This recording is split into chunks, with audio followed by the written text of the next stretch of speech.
And welcome everyone to Sports Talk Line, where we talk sports 24/7, 365. And on this week's episode for Battle for the Big East, we have Zach Braziller on, and we're going to talk some St. John's and Seton Hall basketball. How are you doing today, Zach? I'm good. Thanks for having me. Yes. You know, everyone knows who follows Twitter. You're pretty much the go-to guy for Seton Hall, St. John's, and local New York City basketball.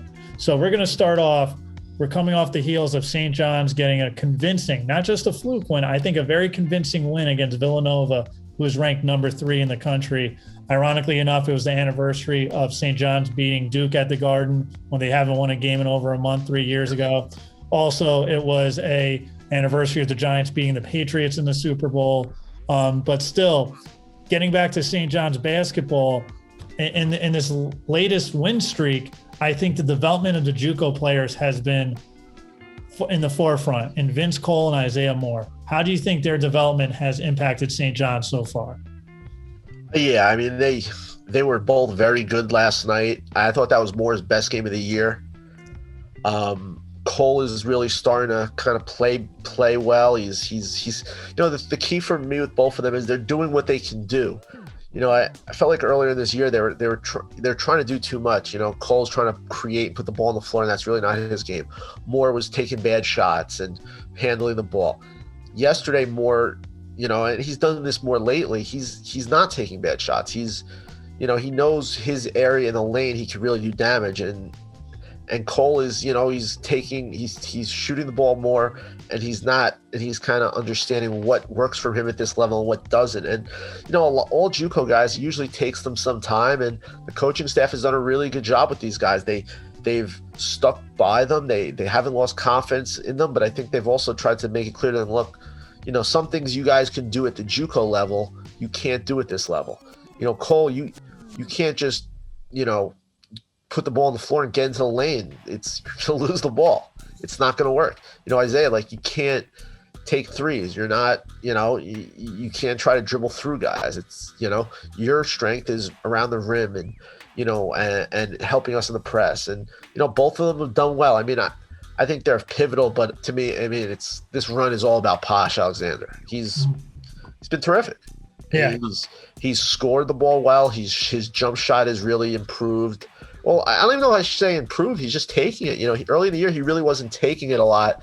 And that's been such a big thing is when he's going to knock down a few shots, teams have to guard him. And he's hard to stay in front of if you're not playing off him. And it's been his scoring. It's been his distributing. It's been, you know, he's stealing the ball. He's playing I mean, what he did to Colin Gillespie last night was ridiculous. I mean, Gillespie might be one of the best point guards. He's one of the best point guards in the country. He might be the best. And Posh just completely took him out of his game. He forced him 6 turnovers. He had 12 coming in. He shot 2 of 12. What they did, you know, look, Villanova, I've seen them, they lose games. It's not like they go undefeated, but what you saw last night was them just getting completely outplayed. They were shook big parts of that game. They were rattled, which is just something you don't see from Jay Rice teams, especially his good teams. And this is a really good team. You know, this isn't like a rebuilding Villanova team. This is the number 3 team in the country for a reason. It's not by accident. And, you know, you could say they had the break and they had 26-day layoff, but they also have beaten Seton Hall twice since they did that. They've beaten Providence. You know, I mean, Villanova's a very good team, and St. John just thoroughly outplayed them. Yeah, I totally agree with the Posh Alexander. And yeah, when I was talking with Steve Lavin, he picked Colin Gillespie as his player of the year in the Big East. And, you know, they brought up the fact he only had 12 turnovers this whole season. He had 6 last night against Posh Alexander. And Posh Alexander, it felt like he was guarding Gillespie in warmups. You know, he's that type of player. But another player who I think is stepping up in this recent run has been Posh Alexander's high school teammate, and Dylan Ade Wusu. How do you think Wusu has been an impact? Because I've seen tremendous growth from the UConn game, both in him scoring and also surprisingly shooting the ball well from the outside. Yeah, you know, I don't even think the numbers he puts up really does his impact justice, because he's a guy, he moves the, you know, he's a ball mover. He moves the ball well. He's so strong. So you can, you know, he can guard guys who are 6'7", 6'8", because he's just so tough. You saw that last night. You know, there were times where you had him on Jermaine Samuel or or Justin Moore. And these are guys who usually they'll post up, and they really couldn't do it against him because he's so strong. And yeah, look, he's hitting some jumpers. He really goes to the basket well. He's really been him and Dunn have been like glue guys on this team, where even nights where they don't, score, like, last night, Wusu had 9 points, 4 rebounds, and 2 assists, but he was second on the team in plus minus, which really tells you how effective he was. He's a guy that he was not a big recruit. People thought, oh, well, they just took him because he's Posh's best friend and they go to high school together. I mean, so far this was no favor. I mean, this kid could play. I mean, and the thing that impresses me the most about Wusu and Alexander is they're doing this coming off no summer, a very short non-conference schedule. How quickly and you've seen a lot of these freshmen in this country struggle. A lot of big name freshmen struggled because this isn't a typical year for freshmen. They really, some teams like to go on these summer trips to get their freshmen going. You have a lot of easy games in the non-conference to get them going. So you've seen a lot of freshmen kind of take longer, and these guys have adjusted so quick, which really speaks to the coaching they got at Our Savior Lutheran, because they've just been so well prepared for the next level. I think, Wusu, he's a player who has made an impact. But going forward this season, if you're St. John's, what other players need to step up to have a successful season? I thought coming this year, the most important thing was just for them to show progress, for them to take the next step. They finished last year strong, and who knows what would have happened in the Big East tournament if not for the virus. And look, they already surpassed their league wins last year. They have 6 already. They had 5 last year. They still might have as many as 8 league games left. I said before yesterday's game, get to 9 league wins. That would be a really good step in the right direction. And now I think you get greedy and say we can get to 10 or 11 and make the tournament. But I already think this year is somewhat of a success. A guy that really they're going to need is Greg Williams. He missed 3+ games with a back injury. He came back last night. He had a dunk, and then it might have tweaked his back. They're really not sure right now what his status is. But look, this is a guy. He's their 3rd leading scorer. He's their number 2 in assists. He's number 3 in steals. He's a really big part of this team. And before Posh's kind of emergence, Williams was really the number 2 scorer behind Champagny. So he's a guy I think they're really going to need because, look, Posh is probably going to drop off a little bit. You have to figure at some point. You need other guys to score the ball. And Greg is really, he's a terrific defender. They really need him to get healthy and to really help them offensively at some point, I think. Mm-hmm. Now, you kind of mentioned a few key players. You mentioned Greg Williams, who has been hurt. He had a great dunk. You got to wonder maybe he dunked the ball too hard and hurt his back. It seems like Greg Williams is he's shown flashes all throughout. It looked like he keeps on developing as a player. He can hit the 3, he can finish at the rim. But one of the things, when you're looking down the line, St. John's looks on paper, if everyone comes back, which could be most people, they look like there can be a legitimate contender in next season in 2021, 2022. But also they'll lose several guys, most likely through graduation, with Erlington, Roberts, Williams, possibly Moore and Cole, depending on what happens. We'll see who uses the waiver or not. But how important do you think it is for St. John's to have a solid 2022 recruiting class where they're in like maybe the top 25 nationally? Because I think that's something to keep an eye on the progress of St. John's.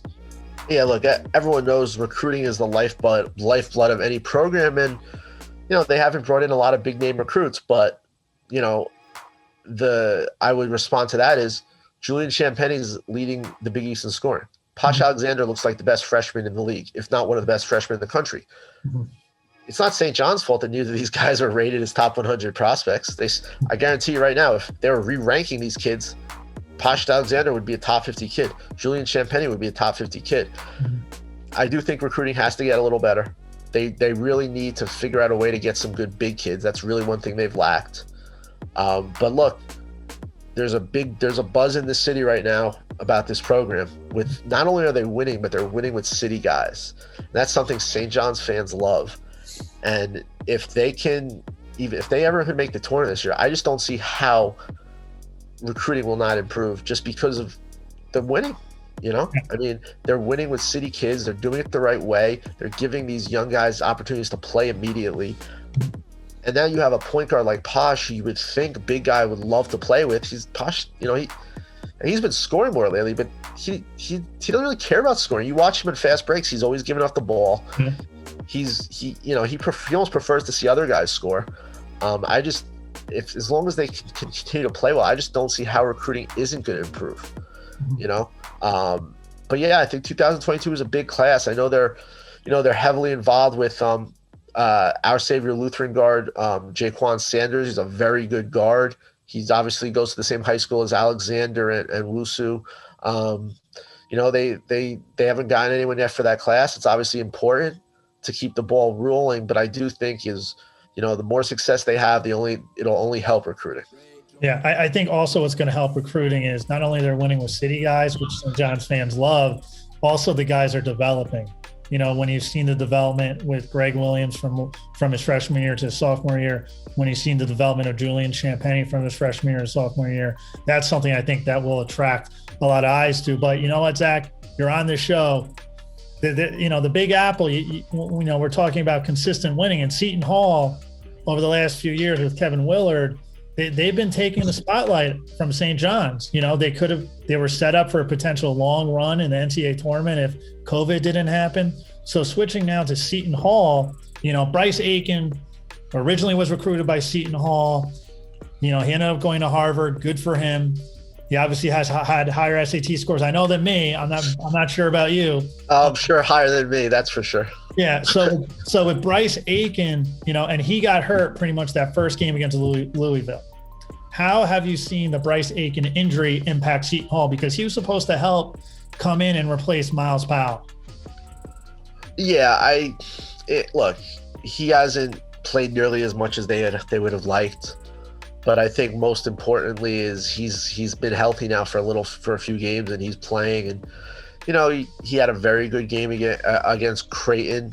The last two haven't been as good, but he's a big part of this team. And look, if he has a big March and they win and go on a run, that's all anyone's going to care about. Mm-hmm. I'm sure he would have liked to be healthy more. His absence has obviously hurt Seton Hall at times. It's kind of put too much pressure on Shavar Reynolds to do too much. Mm-hmm. But he's healthy. This is all they wanted. They wanted him just to get healthy and really be able to get rhythm and get experience under his belt by the time March comes around, and that's what they have. So if he hits some big shots and they win a few games in the tournament, I don't think anyone's going to care that he missed some games in December and January. Yeah, that is true. And you kind of mentioned a few other players too, besides Mamu, who's, when Mamu's going, Seton Hall looks fantastic. But who else needs to step up for Seton Hall? Because, Seton Hall hit a little bit of a skid, but there's nothing wrong with hitting a skid when you're going against Villanova and Creighton a few times. Yeah, I think a little too much was made of that. They lost a brutal game against Villanova, game they really could have won. Obviously, a questionable foul call, and then they almost had a full, a last-second layup if Sandro could hold on to the ball there, and that would have been a great win. And then they have a big lead against Creighton, and they couldn't finish it. And then they lose a game at home against Nova. I mean, a lot of teams lose those three games, I still think they're a tournament team. They really had a really nice win over Providence, controlled the game from, at least the second half they controlled. They're done with Villanova. They're done with Creighton. I mean, they have a lot of winnable games the rest of the way here. I expect them to be a tournament team, and you see what happens when you get there. But they have a ton of talent. To me, it's all about Miles, Kale, and Jared Roden, because if those guys are hitting shots, it just opens up everything. You can't double Sandro nearly as much, and those guys are capable. They're kind of hit and miss, but they are capable, and they have had some very good games. I think Roden's had a pretty good year, although lately he's tailed off a bit. Kale is very up and down, but he plays good defense. He shares the ball. He doesn't take bad shots. I think this is a team that has a chance, if with the right draw, that they could get to the Sweet 16. I think they have a lot of ability there. They had a few tough losses, but I'm not surprised they responded. Kevin Willard's teams always seem to find a way in February when their backs are against the wall to get into the tournament, at least the last 5 years. And I don't expect anything different from this team. I think they're probably going to finish third or fourth in the Big East. probably be like a 9 or a 10 seed in the tournament, and then you see what happens. Gotcha. Now, you mentioned the NCAA tournament, and since we already talked about St. John's, as of this moment, which team has a better tournament resume right now, Seton Hall or St. John's? Seton Hall has the slightly better resume. Now, St. John's has the best win among the two, beating Villanova, but Seton Hall played a tougher non-conference schedule. They went to Louisville. They played Oregon at a neutral site. They went to Penn State, who's doesn't have a great record, but they have a very good net rating, and Penn State's has some really nice wins. So Seton Hall's resume is a little better. They have more quad 2 wins. The two teams have the same amount of quad 1 wins. Mm-hmm. Seton Hall has more of the magic bullet. I mean, St. John's has more of the magic bullet because you have a win over the number 3 team in the country by a comfortable margin, but Seton Hall has more good wins. So like right now, most of the experts have Seton Hall as one of the last 4 teams in, and St. John's kind of on the periphery, either one of the first 4 out or the next 4 out. But I think there's a good chance both are going to make it, which would be fun. It doesn't happen around here that often. Yeah, well, you predicted my next question is, what are the chances both Seton Hall and St. John's makes the tournament? We're going to put you as one of those ESPN predictors where you got to give a percentage that both teams are able to make it going forward. And I think you do bring up some good points. St. John's has that 1 win against Villanova. And personally, I think St. John's, to really seal a deal, they need to win again at Villanova because Creighton beat them down twice. And I think that would be a high caliber win. I really think the other big one, unless Boat Night gets healthy and they're able to beat UConn at home with a healthy Boat Night, I think another one at Villanova, I think would seal the deal for St. John's. But what do you think at this moment? Oh, yeah, I completely agree. I mean, look, winning at Villanova would clinch it, but I don't think they need to win at Villanova to make the tournament. Mm-hmm. They still have Xavier at home, which Xavier's, just outside the top 30 in the net. They still have Seton Hall at home. They still have, like you said, UConn at home. They have 2 with Providence. They have plenty of chances to beef up their resume and to be a tournament team. Mm-hmm. You are right. I mean, a win at Villanova would probably kind of clinch it, but I think it's going to be really tough to win there, especially after what we saw last night. Jay Wright's they're going to be fired up for that game. Yeah. I think that's maybe asking a little too much, but I do think they have plenty of opportunities. As long as they can reschedule a UConn game, they have 8 games left. If they can go 5-3, I think they're definitely going to make it. If they can go 4-4, it's probably depends who they beat, and they'll probably be right on the bubble. But this team has at least played themselves into position to make the tournament, which I think is really all you can ask when you start the way you did, going 1-5 in the league and so many new pieces. And, if I'm a St. John's fan, I'm excited. I mean, you probably were just saying, let's just not let the season fall off the tracks. And now here you are in February, and you can mention the NCAA tournament. You're not going to get laughed at. I talked to I'm doing a story about their chance, and I talked to a bunch of guys who kind of do this for a living, and they said they all thought, hey, they're right in the mix. Right now they're probably not in the field, but they're right there. And as long as they continue to play well, they have a good shot. I totally agree. And I think an interesting battle, I do believe, as of now, because things can change, Seton Hall versus St. John's in the regular season finale at St. John's. I think that's going to be a rock fight, to say the least. But Zach, before you go, tell us where people can find you on social media. I'm on Twitter. It's NYPostBrazil. That's NYPost_BRAZILLE. All right. Thanks for coming on, Zach. And if you haven't done so already, hit that like and subscribe button. And like we always tell you at Sports Talk Line, listen like you play with intensity.